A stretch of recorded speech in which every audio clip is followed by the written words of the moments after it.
So, Morgan, welcome to the show. Thank you for joining us today. How are you? I'm fantastic. Thank you for having me. I'm excited. Me too. Me too. I'm excited to talk about MD values coaching. But before we do that, let's get to know you a little bit. So, where are you originally from? So I'm originally from New York. I was actually born in Manhattan, city girl, but I moved here so young. I moved to Key Biscayne when I think I was 8 years old or so. So not only did I grow up here, but I saw the island transform before my eyes, and tried to leave a couple times. Had my bouts out and about in the world, but kept coming home. And now my roots are here. I love it. I mean, Key Biscayne is a hard place to leave.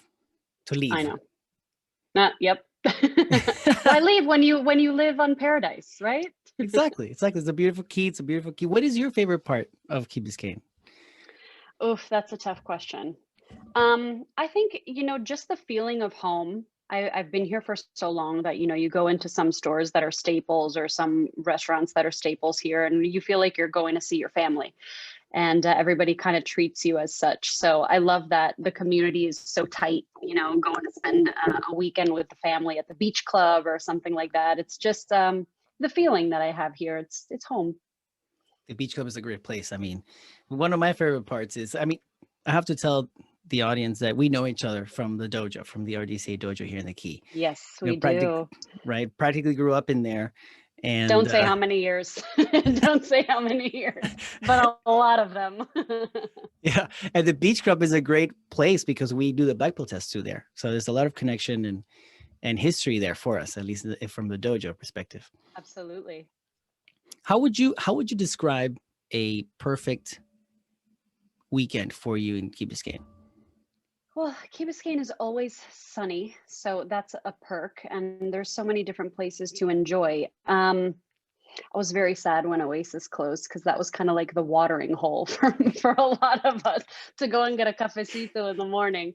But I would say, stopping by some place where you can get a coffee, a nice long walk on the beach, and then having a great barbecue with the family kind of thing, and just easy breezy and beautiful. That's a Key Biscayne day. Awesome. Oh, and of course, getting from A to B in a golf cart. You can't leave that part out. It's true. That's true. And you recently got married. I did. Well, everybody thinks it's recent. We're like almost 3 years now, but yes, I did. I dragged him to Key Biscayne as well, and now he won't leave. So we're set. And you got yourself an Italian, I understand. I did. I did. I should have learned earlier. They're the best. And he knows how to cook too. I can witness. I've seen it. I've seen it. He does. I started gaining quite a lot, and then thank God I put my discipline back into place. Otherwise, forget it. But yes, he's wonderful. He's always cooking for the whole family, and we love him. He's the best. That's awesome. And you, of course, you work with your dad in the dojo. I do. What a blessing to be able, my father and my brother. So to be able to go to work every day and just kind of, mess around with those guys. It's fun. We all have our department, I guess you could say. So there's no stepping on any toes, but we're always joking around, and it's a beautiful business. We've been open for, I think we're going on 26 years now. So talk about a staple in the community. And yeah, we love it. Well, The we'll know. martial arts is such a beautiful way to grow up, because I grew up doing it and being in the school and participating in everything, traveling with a competition team, and then teaching classes. And then, it was a great way to grow up. We'll know you run the dojo. Well, Don't I'm say not allowed to say it. I'm don't not allowed to yeah. say it. Nobody knows, just us. Yeah. But so MD values coaching, right? Hmm. Yes. What is it? So I am a life coach. I'm a trained professional life coach, certified professional life coach. What is it? I mean, what I do is I have my clients. I also have a program that's out in a few schools and universities, and I just try my hardest to help people realize their potential and their purpose and what is going to make them the version of the happiest that they can be. So it's a lot harder than it sounds. It does take a lot of work, but the rewards are really, really fantastic. And the nice thing is that no age is too early or too late. So even some of my clients, I start them very young, 10, 11 years old, and then up the ladder all the way up. So young families and so on. And it's a beautiful journey, because the lifestyle that we all lead now in the society that we're in, a lot of those core values that I was taught as a kid and we had at home or we had in school, life has gotten really fast paced. And a lot of people have just kind of skimmed over those really important values that are, and I think, we'll probably get into what they are later, but what I do is try and bring them back and try and bring them into a foundation of a person so that they can live by them for the rest of their lives. And it really brings such a beautiful quality to who you are as a person, how you lead your life, and the people around you. How would you say that what inspired you to start this? I mean, I've seen, I want to guess that in the dojo, I kind of like, I not only did I go to class there, I participated, I taught, I helped. So I always saw you, consulting the kids, right? And you were like that extra, I'm going to say that mom, right? That dojo mom. Right. So if I had to guess from there, but I want to hear from you. Well, I didn't choose it. It chose me. And I think that that's really the best way that I can describe it. Being involved in the dojo for so many years, yes, I had that one-on-one interaction, and okay, yeah, fine, like the older sister for a little while, and then turned into the mom kind of figure there. And everyone that was there, the kids, the teens, they always knew that they can talk to me and bring me their happiness and their issues. And I never judged anyone. I just kind of gave them that free space to talk to somebody and to connect with someone. And one of the moms actually came to me one time years ago, and she said, "Why aren't you doing this professionally? You're wonderful at it." And she planted a seed for me that kind of stuck with me and resonated with me. And it stuck with me for a long while. And I said, you know what, I'm just going to do this. And I went back to school, got another degree, and opened up my practice, and just took off. And it was started with one person, and then I was doing auditoriums for 200 and something people. So it's kind of morphed into its own animal, but it's wonderful, because I think the connection that people make with me and I make with them, but then also what they take away from it and what they're able to do with the own connections that they have with other people and that they wish to make. It's important. And how does it feel to participate in people's lives during their life coaching? It's a gift. It's a huge responsibility, but it's a gift, to be able to assist in molding them and guiding them and bringing out things that are inside of them that they didn't even know that were there. Yeah, it's a tremendous responsibility, but it can be extremely rewarding as well. So you mentioned values when you were describing MD value coaching and what you Yes. do. I'm sure there's people that don't know what values are. Maybe they have different ideas. Can you define values for us? What are values? Sure. I mean, obviously, something very tough to define, and everybody has a different definition of what values are. I'll give you mine. I think values are something that is almost like a characteristic of yourself. It's something that is a reflection of who you are as a person. So, when you wake up in the morning, you take a shower, you fix yourself up, you put on some cologne, some perfume, whatever, and that's the makeup of yourself externally, right? So what about your internal makeup? When you walk out the door, what does your internal makeup look like? Are you going to be kind? Are you going to be, do people know you as someone who's trustworthy, who's loyal, who's respectful? These are the values that, are the foundation of who you are as a person, who people can identify with you. So people that know me automatically know, oh, Morgan's a very responsible person. She is, a kind person. I hope so. but those are the types of things that we carry with us, and those are values. There's how many of them? There's a slew of them. But if you can think about what do people know you as, what do your relationships, and not only that, but what are how is your relationship with other people, and the values that you have in between each other. So when you have, can you hear me? Sorry, I don't know if it was doing something funny there. I can. I can. So I can. when you are making different relationships with people, it's not just the values that you share with other people, but it's the values that you share with yourself, the relationship that you have with yourself, the relationship that you have with a higher power. For me, it's God. How does he see me? So those are values. I like kindness because it reminded me you have a column in the Islander News. I do, yes. And you wrote, I think, an article on kindness when I was reviewing some of the material you sent me. Thank you, by the way. I have. You're welcome. I have, yes. Can you share a little bit of the content that you wrote there about kindness? And what is kindness? Oh boy. Oh boy. Well, I don't remember what I wrote because I always focus so hard on it and then it's in and it's out. But kindness is something that oh, can you hear me? Yep. Okay. I never use these things. So kindness is something that we take for granted, and we don't realize that a simple act of kindness can go a really long way. And I think the way that we are, and I brought it up before, the way that society has gotten really fast paced, how many times do you see a young gentleman open a door for somebody anymore?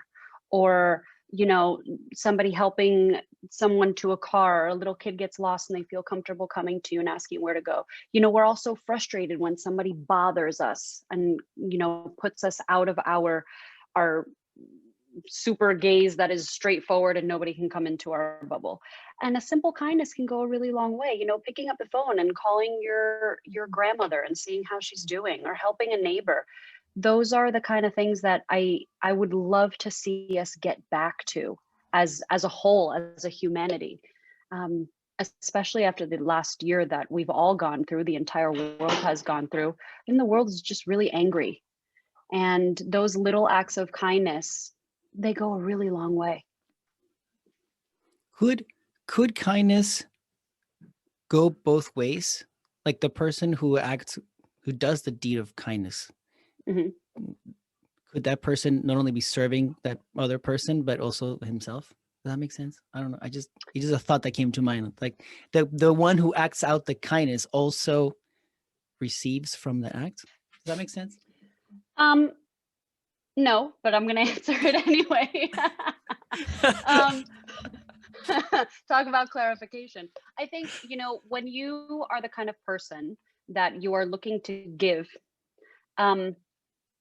I don't recommend doing it because for the purpose that you're going to be receiving something, because that kind of negates the whole purpose of giving. However, is it rewarding when you do something and you kind of get that little spark in your heart and you feel like, wow, at the end of the day, I helped somebody, I put a smile on somebody's face, that makes you feel good. That makes you feel like you went out of yourself. I always say that you want to make a really happy person, get them to focus on something other than themselves. I don't remember who it's either Mother Teresa or Gandhi that say, lose yourself in the service of others. And that's so true. I know because I grew up going to soup kitchens and helping homeless and walking around and, doing a lot of community service. My family was always really big on community service. And when you do those acts of kindness, not expecting anything, but you just finish your day and you come home sweaty and tired and exhausted, and you realize, number one, how incredibly privileged you are. And number two, you have this human interaction with somebody else that would have nothing to do with you, but maybe they may put a smile on your face and you put a smile on their face. And it's a beautiful way to give, even, something as simple as a smile. Absolutely. Awesome. Thank you.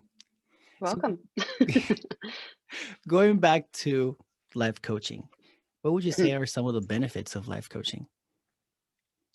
Well, depending on what it is that you're coming in for, I think that it's just a betterment of your life, a better understanding of who you are as a person, the possibility of giving yourself a balanced life. So I always think that it's very important to have a balance between your spirituality, your mentality, your physicality. All of these different things play a big part in how you feel.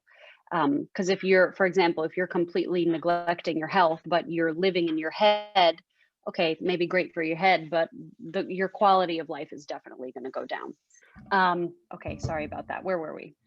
Quality of life. Míralo, míralo míralo We can see you in the video. He has That was awesome. That was beautiful. Thank you, Ivan, for that. Thank you. Viewers are going to love that. Seriously.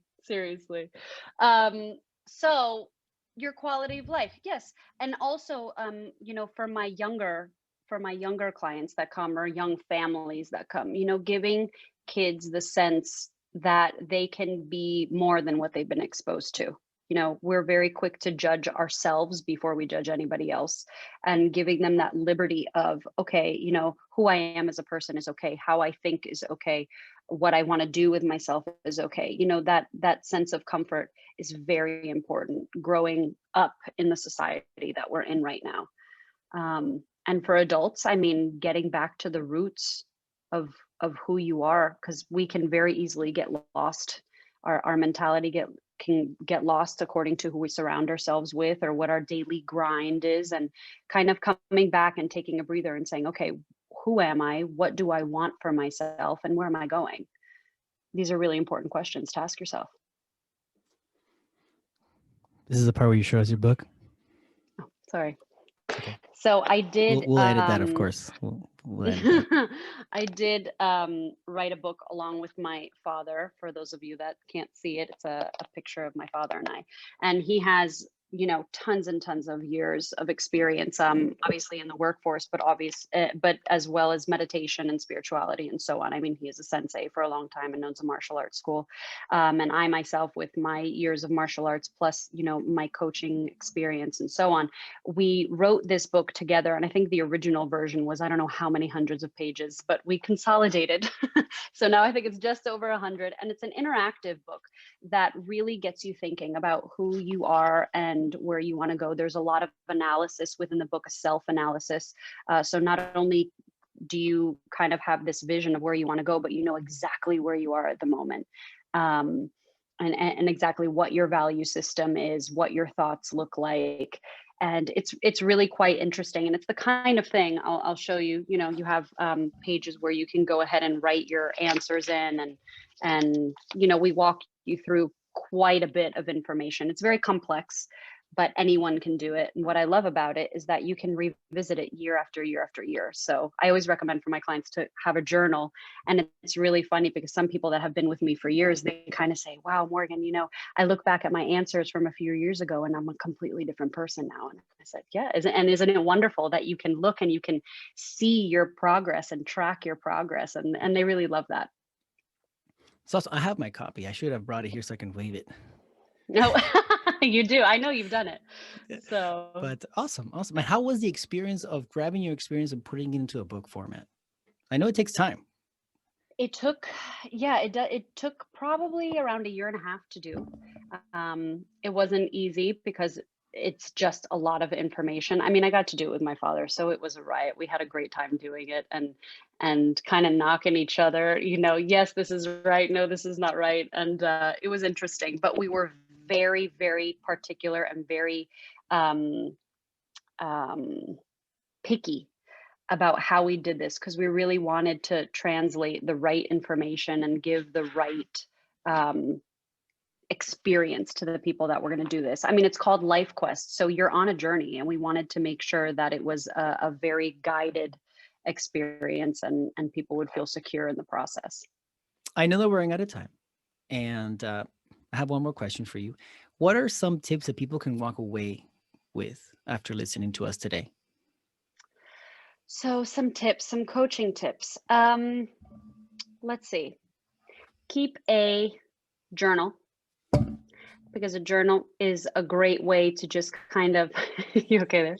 Yeah. A journal is a great way to track what's going on in your life.